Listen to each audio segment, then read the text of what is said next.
Hello, everyone, and welcome.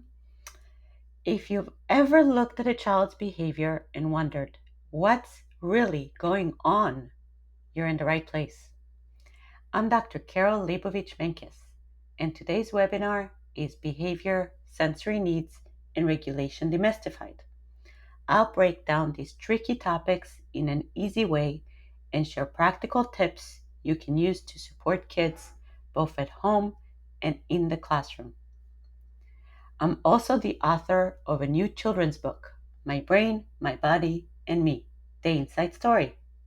I'll use it during this presentation to help explain these ideas and show how it can be a great tool for parents and teachers to help kids understand their feelings, behaviors, and body signals better. So I'm an occupational therapist, author, parent educator, coach with 25 years of experience helping children, families, and teachers. I'm passionate about working with parents and educators to create safe, welcoming spaces where every child feels understood, confident, and ready to grow. Everything you'll hear in this presentation comes from my experience and what I've personally seen working in real life situations. I've written 3 books inspired by children and families I've worked with and by my own parenting journey.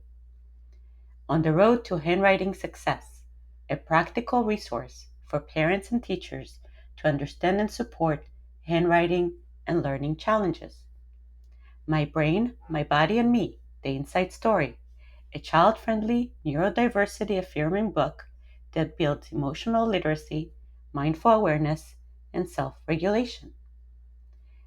Sophie's Butterflies, a heartfelt story that opens up conversations about loss, resilience, and healing, inspired by my own experiences as a grief counselor and a solo parent. Each book was created to bring hope, understanding, and practical tools to support children on their own unique journey. My mission is to help parents and teachers truly see and appreciate each child for who they are. I teach about sensory needs, behavior, and learning styles so we can better understand each child. When we understand these differences, we can create places where every child feels accepted, valued, and celebrated. This helps kids feel confident, stay engaged, cooperate more, and do better in school and life. Today, we'll look at what's happening inside when kids act out, shut down, or lose control, and why common methods don't always work. I'll share simple, kind ways to help kids stay calm, focused, and ready to learn, whether you're a teacher, parent, or a professional. I'll also introduce my book, My Brain, My Body, and Me, The Inside Story, as a tool for teaching emotional skills, empathy, awareness, and self-control, also called social emotional learning. These kids help these skills help kids learn to understand their feelings, manage their emotions, get along with others, solve problems, and make good choices. It's the foundation for staying calm, building friendships, and bouncing back from challenges. Before we start, take a moment to think about your classroom, therapy space, or home. Write down the top 3 behavior problems you're facing with a child or a group of kids. These could be meltdowns, refusing to do things, not paying attention, shutting down, or trouble with changes. Keep these in mind during today's session. We'll link what you learn to these real life challenges. So why focus on behavior? Because behavior is the signal we can see. It's a visible and tangible component. But the real work happens beneath the surface, at the foundation where the underlying needs live. Let's start by remembering there is no one size fits all. Every child is unique, with their own background, needs, and a way of seeing the world. What helps one child might not work for another. Behavior is often misunderstood. So what looks like defiance might be fear or worry. What seems like laziness could be trouble with focus or planning.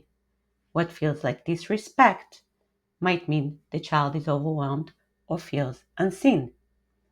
Our job as parents, teachers, and therapists is to look beyond the behavior and ask, what is this child trying to tell me? Stay curious. Observe with curiosity, not judgment.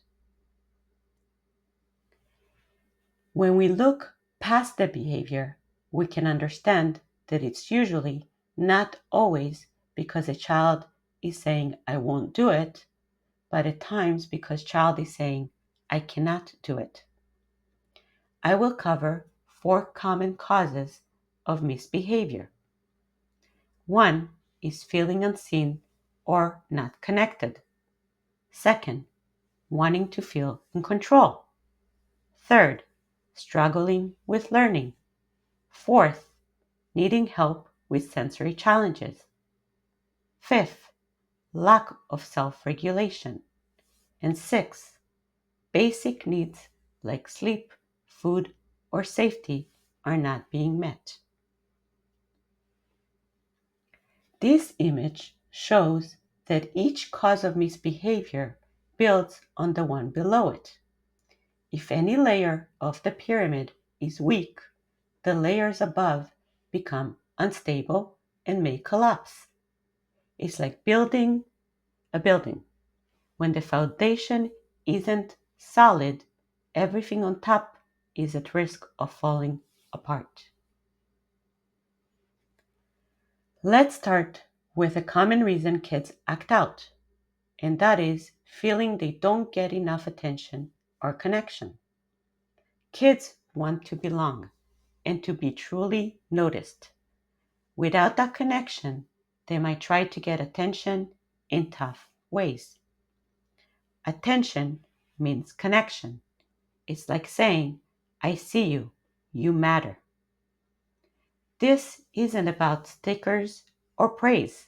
It's about being really present with them, showing that you are truly there for them, ready to provide them with tools and strategies to help them feel calm and safe. That calm and empathy helps them focus and learn better. To reduce tough behaviors, focus on connection and understanding by noticing body language, like tapping their feet or avoiding eye contact. Those are usually signs of dysregulation. Be curious, not bossy. Don't jump to thinking the child is being rude or disruptive. Ask, why is the child acting this way? Be emotionally present. Instead of saying, stop crying or whining, try, I see you're upset. Let's see how we can help you feel better. So the important message is, behavior is not a problem to fix. It's a message to understand. What looks like defiance is often frustration, fear, or fatigue. Respond with curiosity, not control. Every reaction is a window into a child's experience. So let's lead with empathy. When kids don't get enough attention and connection, they might act helpless, whine, cling, show attitude, or do the opposite of what is being asked. These are not bad behaviors. They are signs they need connection. Understanding this helps us respond with kindness versus frustration. Another reason kids act out is their need for power and control. When adults try to control everything, kids often push back. Not to be stubborn, but to feel in charge of something.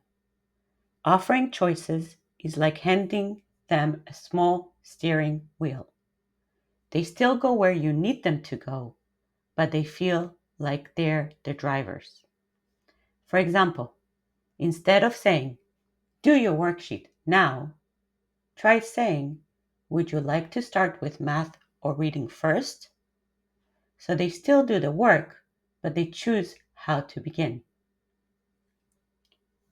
Quick choice giving phrases for teachers might be, "Do you want to use a pencil or a pen or a mechanical pencil? Would you like to sit at your desk or on the carpet? Do you want to work alone or with a partner? Would you like to write first or draw first? Do you want to share your answer out loud or write it down?" Now, you might be thinking, why should I do this? I am the teacher. I'm the adult. They should just follow directions. So I'll tell you exactly why. Kids today are growing up in a world where their voices are heard more. Their choices matter more. And they are used to having input at home, online, and in activities. If we ignore that reality in the classroom or at home, we set ourselves for constant power struggles. But by giving small, safe choices, we work with their needs for independence instead of against it. Another difference from past generations is how we handle behavior. Many of us grew up with parenting styles based on blame, shame, and control. As teachers or parents, we may still fall into those patterns when we lose patience. But these responses can cause kids to shut down and stop learning. When we choose understanding and kindness instead, we build trust and help kids feel safe. This opens the door for them to focus, participate, and learn. Awareness and acceptance means looking at behavior with compassion, not judgment. Another important step is to plan ahead. Know what triggers a child and use strategies to prevent problems before they start. Be a friendly leader by offering choices that match the child's strengths and challenges. This helps them feel understood and in control. Respond with understanding. Instead of saying, "Stop talking already," try, "Let's take a quick break, then get back to our work." Instead of saying, "Why can't you focus already?" try saying, "I can see it's hard to focus right now. Let's see what might help." Plan ahead. Sit a child who's easily distracted closer to you. Give a heads up before transitions. In 2 minutes, we'll be cleaning up. Match support to the child's needs. For a shy student, give them a helper role instead of speaking in front of a group. For a child who struggles with writing, let them dictate answers to you or use a keyboard. Finding the right balance of support and challenge builds confidence, success, and readiness to learn. Let's talk about the next two common reasons kids act out: learning challenges and sensory needs. For these kids, realistic expectations and meaningful choices are especially important.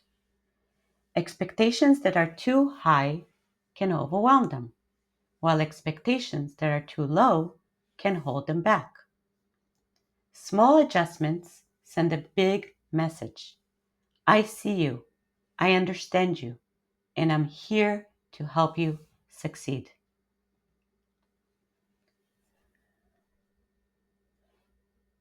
Neurodiversity today is more common than you think. Neurodiversity includes conditions like ADHD, autism, learning disabilities, such as dyslexia, and being twice exceptional, meaning having more than one difference or ability. Kids with learning differences or neurodivergent brains often experience the world in unique ways. Sadly, many learning difficulties go undiagnosed or unsupported because of misinformation or denial. This can lead to increasing a child's frustration, embarrassment, and likelihood of acting out. A quick reminder for parents and teachers of kids with learning differences or sensory challenges. Kids do well if they can. When they act out, it's usually because they don't have the skills yet, not because they're trying to be defiant. When working with neurodivergent kids, it's important to know they often experience time differently. It may feel slower or harder to track. A child taking a long time to get dressed isn't ignoring you. They may not sense how much time has passed. In class, a student might still be on the first question even after hearing they have 10 minutes left. That's why visual timers, especially ones designed for ADHD, can be so helpful. They're easy to find online. These are some examples. Neurodiverse kids may also struggle with focus, motivation, or staying calm, not from laziness, but because their brain works differently. Even simple tasks can feel overwhelming, leading to anxiety or big emotions. When that happens, learning is hard because the brain cannot focus until the child feels calm and safe. Our role is to help them reach that calm state so they can learn and make good choices. For example, a child with dyslexia might feel anxious about reading out loud. They may fidget or act out, not to be defiant, but because they are feeling overwhelmed. Many neurodivergent kids also get stuck in their thinking. I call this rock brain because it's hard for them to change or see new options when things get tough. Our goal is to help them build a superflex brain, one that can adapt, try new things, and handle change with confidence. These kids can also be easily upset by loud noises, sudden changes, or surprises, which can cause strong emotions. They can go from feeling fine to having a big reaction very quickly. It's not about being difficult, it's just how their brain works. Our job is to help them feel safe and use tools that fit their needs with lots of support, clear structure, and patience. Another topic that's important to discuss is sensory processing and modulation. Everyone has sensory needs, and many kids, whether neurodiverse or not, can have sensory challenges. Their brains process sound, touch, movement, sights, smells, tastes, and feelings differently. Think of the brain like a UPS distribution center, getting information, sorting it out, organizing all this information to keep behavior and focus on track. However, When the sensory system gets overloaded, the brain can shut down or short circuit, and kids start to show they're upset or confused through their behavior. Understanding these signs help us support kids to feel calm and balanced. So what are the signs of sensory processing? Everyone has a unique sensory profile.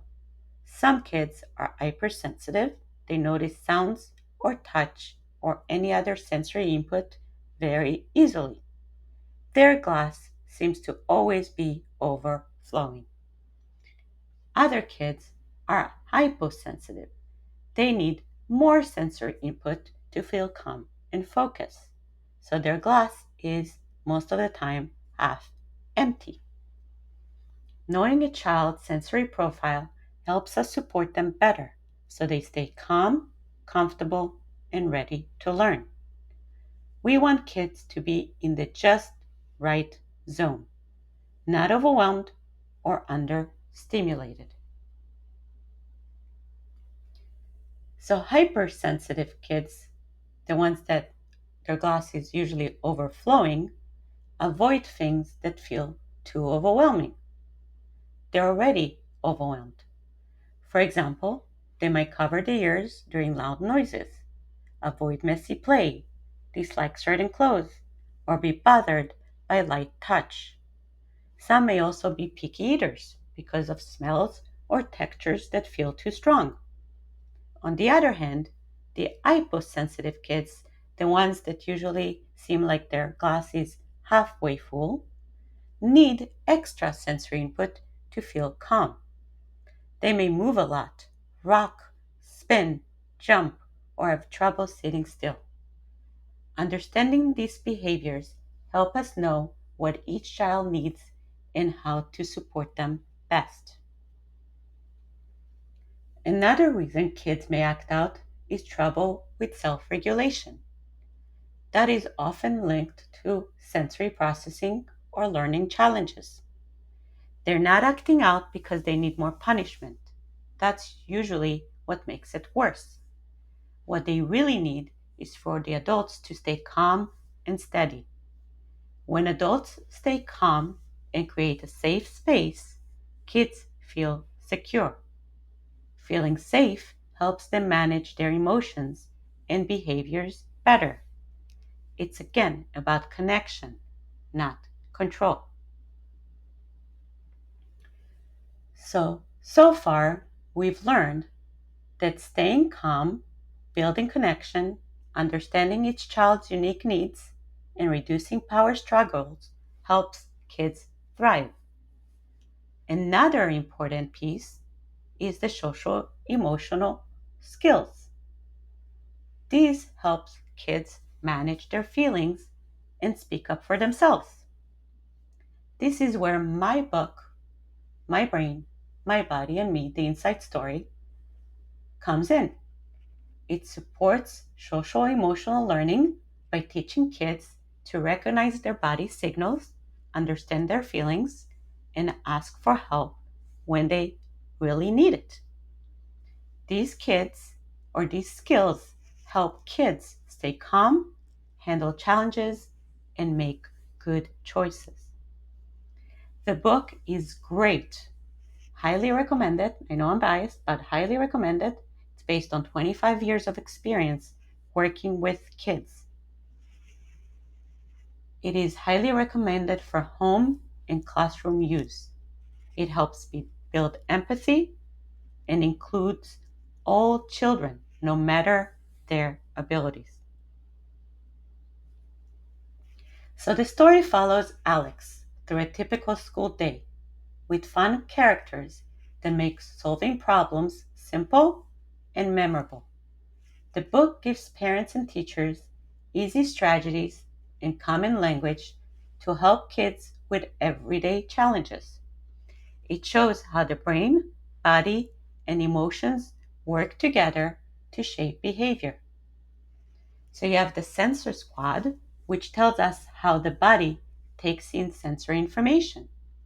You have Captain Brain, which is the thinking part that leads when the body feels calm. However, when Captain Brain is overwhelmed, he calls on the Dream Team. The Dream Team includes the body crew and tool friends who come and help kids notice their feelings, use helpful tools, reset, and hopefully make better choices. So let's look at a case study. So we have a child, he's 7 years old student who often has outbursts during transitions at school. His teacher describes him as bright but easily overwhelmed.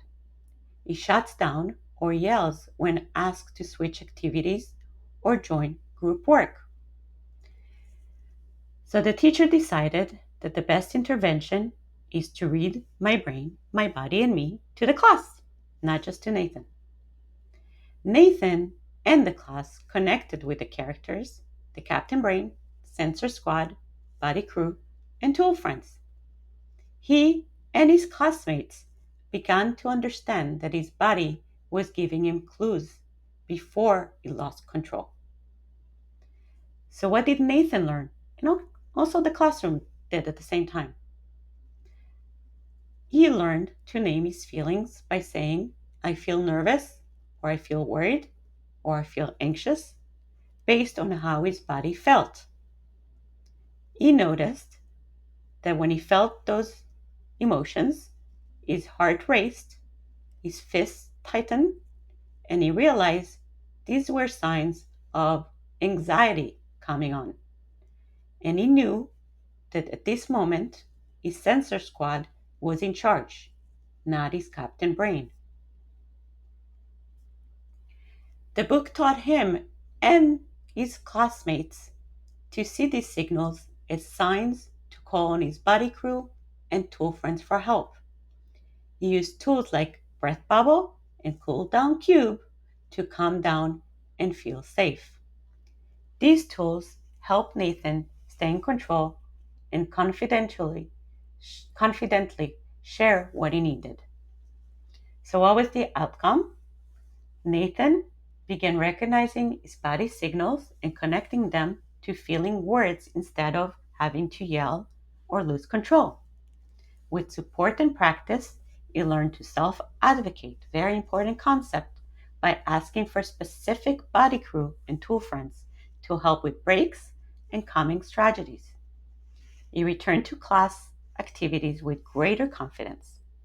His teacher and parents understood and responded more kindly to his needs, while his friends became more inclusive. Nathan experienced fewer meltdowns and showed improved emotional awareness. So, here's a real example of tool friends that can be used in the classroom or at home.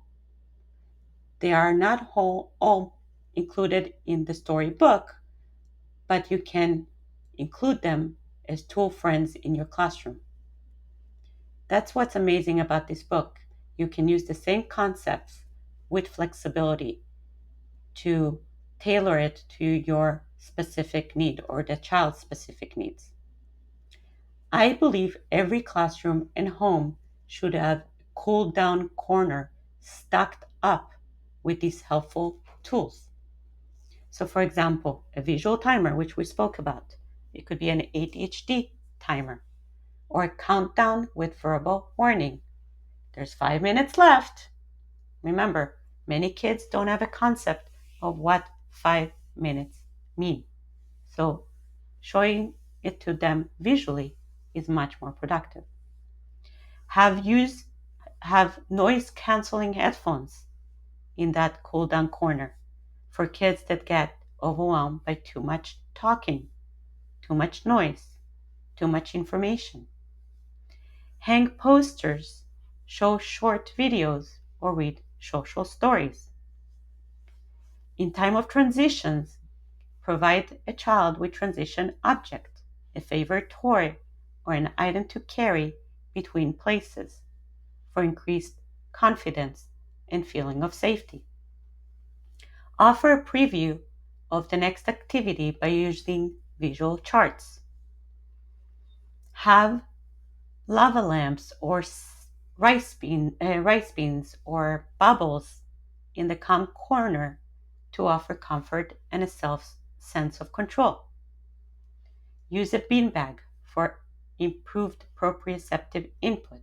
You can also use a weighted vest or a weighted blanket. Proprioceptive input is a strong input that you can use to provide calm. It's like providing the child with a big, comforting hug. Using a cold pack on the neck or face or sucking on ice cubes can help a child that's overstimulated or having a meltdown. This coldness stimulates the vagus nerve, which helps us slow our heart rate and signals the body to calm down. This is an example of a classroom calm corner or chill zone, featuring posters of expected behavior and tools children can use. It includes resources from my book, My Brain, My Body, and Me, The Inside Story, as well as materials from the Zones of Regulation program, helping kids identify and organize their emotions. Posters and tools are available for purchase and download on my website. If you buy my book and email me proof of purchase along with an honest review for the book and workshop, I'll send you the free download link for these posters as a thank you gift. Parents and teachers can also use think sheets to help guide reflection. I created one especially to go with my book, My Brain, My Body, and Me. This is called My Brain and Body Check-in. So it includes questions of what were you doing? So if the child is showing inappropriate behavior, by asking him, what were you doing? You're bringing mindful awareness to his behavior. Next question, how did your behavior make it hard for you and others to learn? It brings about a sense of empathy and awareness to his environments, how his behavior doesn't only affect him, but his classmates or his siblings or his friends. Third, what signals did your sensor squad send you? Did you feel your heart race? Did you feel your fist tighten? Did you feel restless? What did the sensor squad signal to you? Fourth, how did you feel? What zone were you in? And that's where the zones of regulation program comes in. You can look it up, or again, I can answer questions at the end of the presentation if this presentation is live. And if it's recorded, feel free to email me. And then finally, you ask him, next time, which body crew or tool friend can you use to help you stay focused and not interrupt learning? So you're using the book and very important questions to bring about self-awareness, literacy, and thus self-regulation. To sum it up, there are three powerful takeaways. When kids are dysregulated, learning becomes difficult.